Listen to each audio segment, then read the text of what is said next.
Make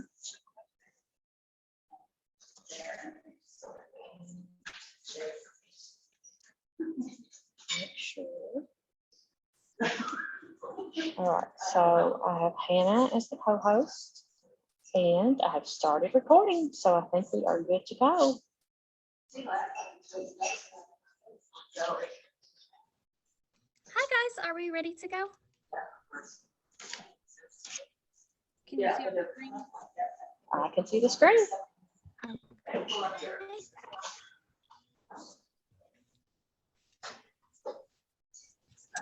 All right, well, our project was monthly photo journals, and I'm just going to introduce ourselves a little bit.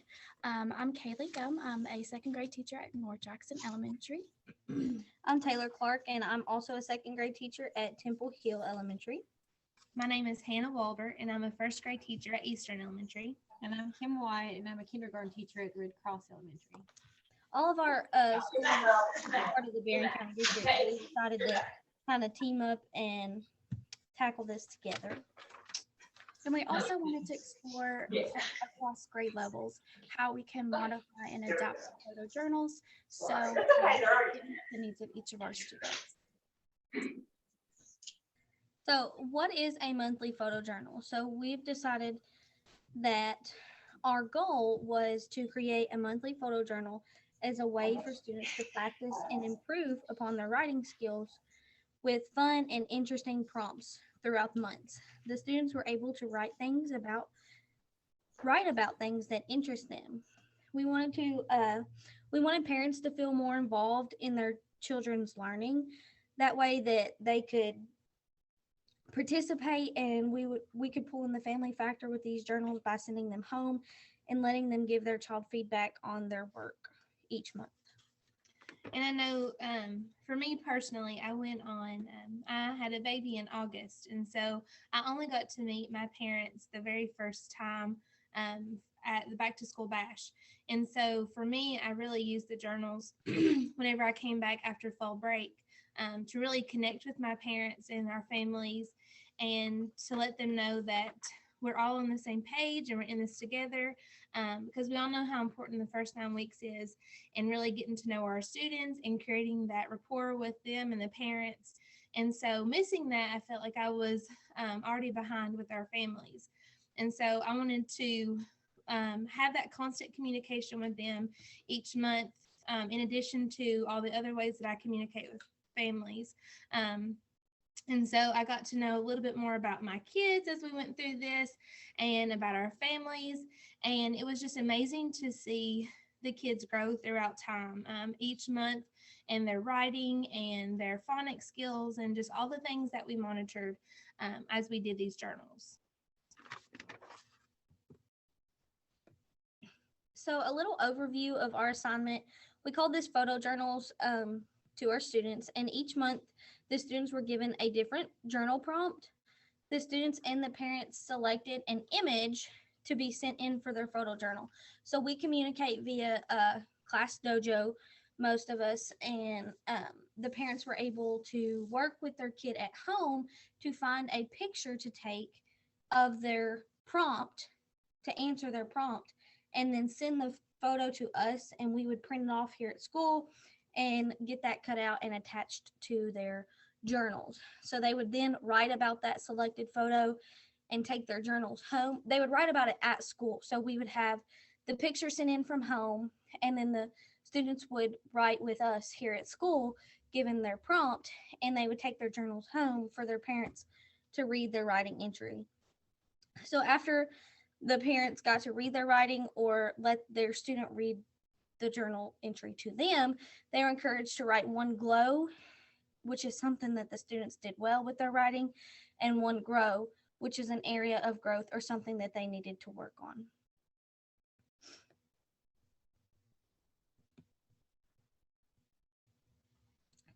Here's a kind of a timeline that we looked at. So we sat down and decided which months we were going to start this. Obviously, we didn't want to start right away in August because we had to get to know our kids, and we wanted to see what their writing skills were and where they were at phonemically before we ever started. So we had a baseline to go by. So we decided that October was probably the best month to kick this off, and it would be kind of a engaging one because they could really talk about their Halloween costume or their favorite fall activity. Then we kind of based our monthly prompts on holidays and interest of our students. So each month, as you know, following November is a big family month. So we decided to use that where the students could talk about who all is in their family, still getting to know their students and how they interact with their family. December, what they wanted for Christmas. January, my favorite place in the house. February, someone who loves me. March, my favorite book. April, my favorite place outside. And then next month in May, we're going to continue this to let them write about their favorite activity from field day. So we just thought that these were things that were interesting to kids. You know, like we said, we spent the first couple of months to get to know the kids and to really see what they were interested in. And so we thought these were things that they would enjoy writing about and that parents would enjoy hearing about. So like, for example, my family, everybody loves to write about their family. And so that was a fun prompt to read about. And so in kindergarten, I know she did a lot of modeling for the students. And in first grade, I did sentence starters. And then in second grade, we did sentence starters at the beginning of the year to kind of give them a little bit more help. We found that when our kids kind of came into second grade, they missed a lot of those foundational skills. And one of those foundational skills was their writing. They were unable to spell common sight words. They were unable to write full, complete sentences. A lot of my kids just wanted to answer the questions instead of write a full, complete sentence and restate the question that we were asking them. So we started out giving them those sentence starters first, helping them guide them through, giving them a lot of models, but it's very similar to first grade and kindergarten. But towards January, towards the middle of the year, we kind of backed away from that a little bit and let them form their own sentence starters, as well as gave them some more independence in their writing.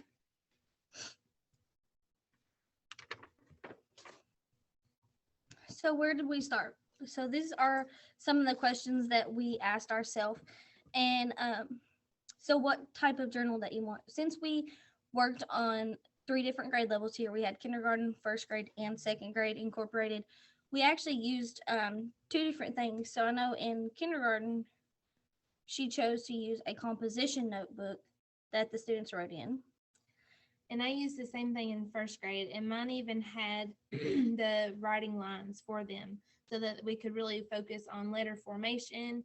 And they also had a place if parents didn't send in a picture where they could draw their picture and still participate and be a part of the photo journal activity that we were doing.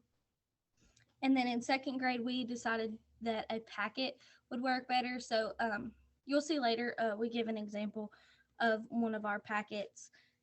We kind of designed these on our own. We made a spot for the picture that we could insert after we printed it off, or there was also a spot to draw a picture, and there was a place where the students' parents could write their glow and their grow, and then lines for the students to write their journal entry. So then we had to decide what writing level our students were at. When they first came in, it was a challenging year when they first came in because they had missed so much of those skills that they needed to become a good writer. And a lot of them, even in second grade, my second graders couldn't write a good complete sentence. So we had to back up, and that's why we chose to start with the sentence starters, because they were still struggling to write those whole complete sentence and get a complete thought out. So we wanted to decide how would we engage the families. Excuse me. And by engaging the families, that's how we sent the journals home and allowed the parents to make a glow and a grow about their students' writing. And we developed feedback, guidelines, and examples for parents. So if our parents had any questions about I know I got some messages about what maybe a glow or a grow was, and I felt like sending those examples was beneficial to the parents. So an example might have been a glow may have been at the beginning that they put an end mark.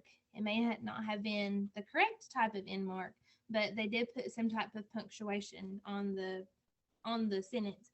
And then a grow may have been maybe work on letter formation, because I know in kindergarten and first grade it was not the best that we would have liked to seen at the beginning, but as Taylor said, they were missing a lot of the main skills, being virtual or hybrid for the first year and a half of their school. So we also noticed that they were unable to write some high frequency words, the words that are pretty common. They were unsure how to write that. They didn't have a lot of phonemic awareness when it came to writing the words that they should be able to spell, but they didn't know how to. And definitely, as I already said, they were lacking in handwriting, which I know in kindergarten, that's where handwriting starts. But as a first grade teacher, missing part of the previous year in kindergarten where they get all of that, it was something that we definitely needed to work on. And some things that we used to help these students grow were letter identification in kindergarten, and then phonemic practice. Of course, we do guided reading daily. We use Jane Richardson, Haggerty, Bridge the Gap. We work on high frequency words. I know I check my kids' high frequency words at least once a week. They get about 5 words, and they work on those words all week, and then they come back and then check them. If they get them right, they get a new high frequency word. If they don't, we'll come back again and we'll try it next week. Handwriting, obviously, we used Haggerty for that. And then in one school in particular, they use that for their RTI students, maybe students that were really struggling with handwriting. And then, of course, we differentiated reading levels. We have different reading groups that we use.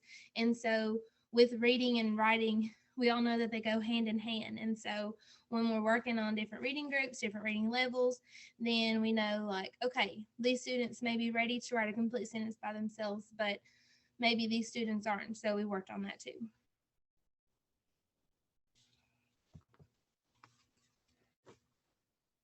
These are some challenges that we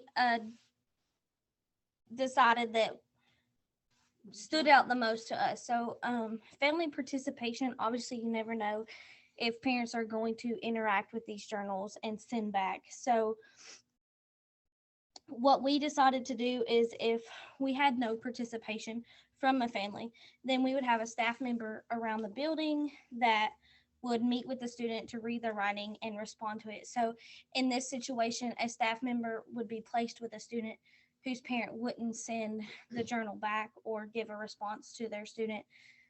In my case, I had a student that was filling out the journal here at school and would send it home.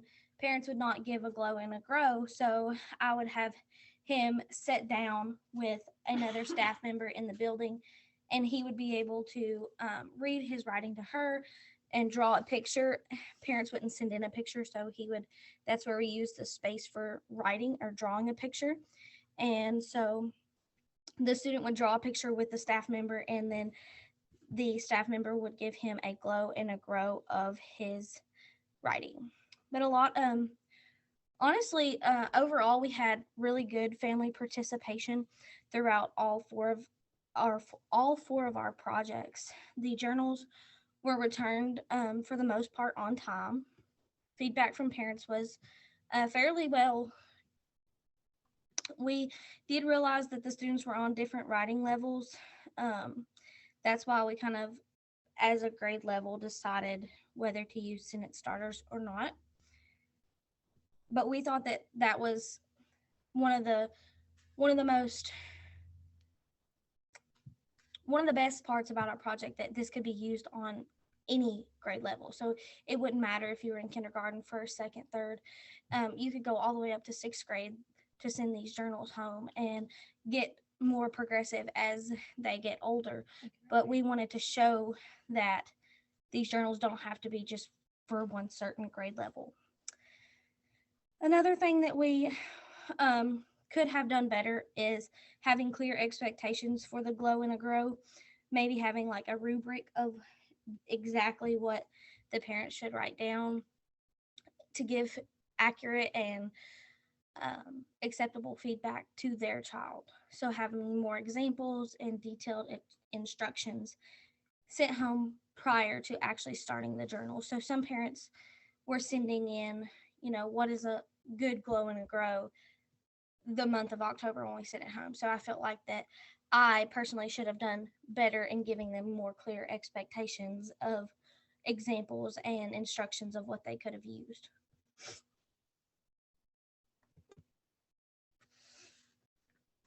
Our growth, we had clear expectations. What we thought were clear expectations. Obviously, we reflected at the end and decided that we could have made those better, sent home at the beginning of the year. We had a consistent time to send in these home journals each month, which was the first Monday of each month. This really helped keep our students on track, not getting them a certain date, but they knew every Monday that they were going to bring these journals back in. And over the weekend, they would have time for their parents to read them and reflect over them. Another thing we've already talked about too, just having a rubric, the things that we thought we needed to improve on, just being more clear, sending it home at a specific time each month so parents know what to expect. They love consistency just as much as the kids do. And then just having a rubric so that they know, the kids know, everybody knows what to expect. Here's some work samples that we have. For kindergarten, we just had to adapt a little bit in the beginning. We may have used highlighters for the kids to trace the sentences. Sometimes our kids may have just wanted to, write 1 or 2 words to show their picture. But by January, we were able to group our kids, and some were able to write their own sentences. I do think Hannah talked about a rubric, having a rubric, maybe a rubric in the front of their journal to show examples for the parents and to show expectations. That probably would have helped my class just a little bit. But for the parents and the kids to be able to see how much they've progressed from the beginning of the year to the end of the year, it's just it's really eye-opening to show how much they progress in a year.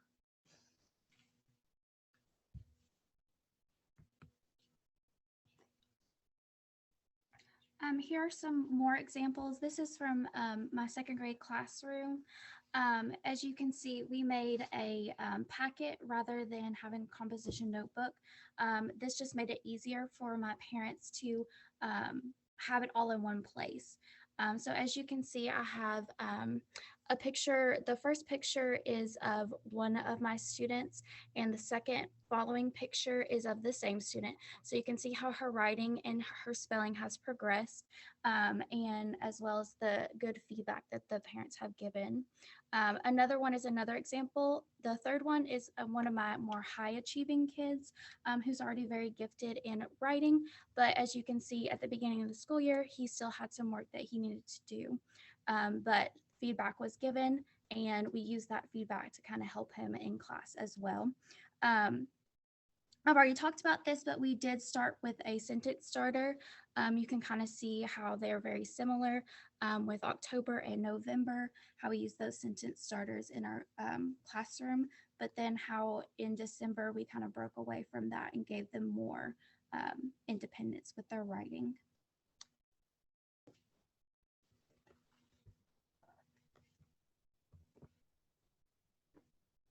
Do you all have any questions for us?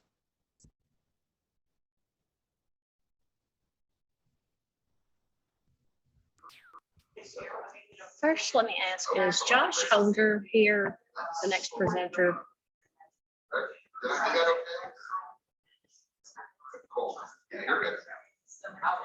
Okay, because we would wait until after the second speaker to do questions, but like I keep on looking and he's not here. So I guess we will just go with questions right now.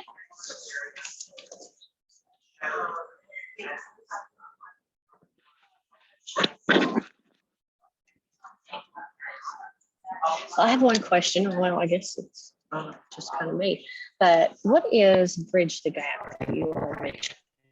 Oh, okay. So Bridge the Gap was given to me by our reading specialist. I had kind of talked to her about some challenging and some struggles that I had found in my classroom with my lower level students. So my school is very fortunate and we have assistants and we have a lot of help with guided reading. So we were able to break down and have smaller group sizes.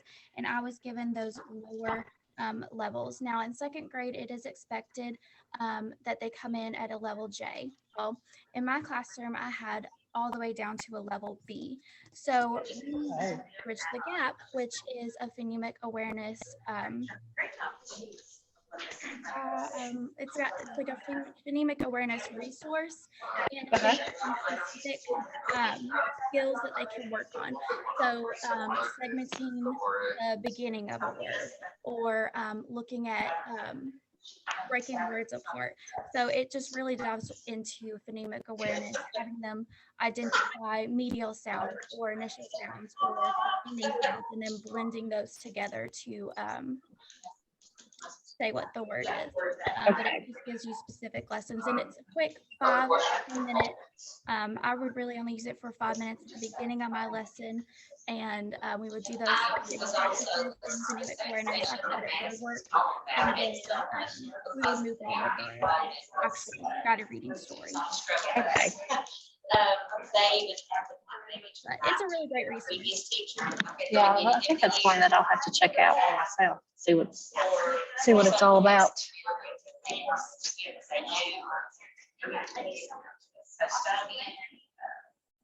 Anybody else have any questions?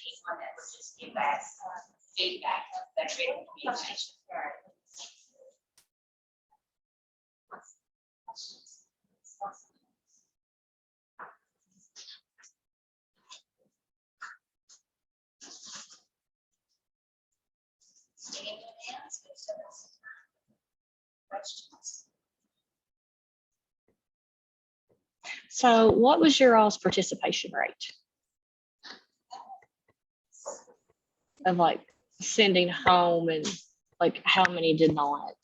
In kindergarten, my participation was high just because I think at that age, parents Yeah, are involved, they are. and especially for being virtual and being home. A lot of them sending them to school, it was hard for them, and they wanted, a lot of debated on sending them to school or being choosing not to send. But that was just something that one way they could maybe stay in contact with us and with them. So the lower grades, I think the participation is probably better. Yeah. In my first grade classroom, I have 23 students, and I would say probably out of 23, I had about 18 or 19 that did it. So mine was pretty great also. Yeah, that's Parents good. are still, yeah, absolutely, especially, coming out of everything. And I think parents still really want to be involved, like she said, and want teachers to know and their kids to know that, you've got this, we're going to make it through it.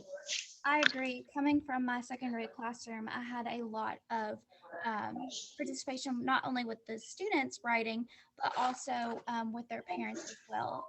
I started my school year with 23 students, and now I'm down to 22 students. And out of those students, I had about 20 participate. I had a few that would just kind of do it with me, but it was really hard for them to get that feedback from their parents due to different circumstances. I like the idea because it's something that if the family's, it's like a keepsake, really, because it has the child, it has the parents, it has their teacher, and it's just the keepsake is something that they can have forever, instead of keeping the worksheets and stuff like, some parents keep everything. Like this is truly something special. Well, we know how funny kids are when they're so little too. Yes. my little girl will draw pictures for me, and I love to keep that. But the writing, just to see what their perspective is. Yes. I love it. Our goal behind that was to have them make something that they were proud in and showed Mhm. they Yeah. took responsibility with, but also a way for them to kind of keep that, you know, for their parents as a kid, Yes. also to show Yeah. their growth from the very beginning of the school year to the end. And it's amazing the growth that my students have had throughout this whole process and this project, and they've really enjoyed it as well. But they had to have had ownership, you know, with the pictures and just everybody involved. And even if they did it with somebody at school, they built a connection with somebody at school, and that's going to last, you know, their whole elementary career. And that's something special too. So I think that was awesome.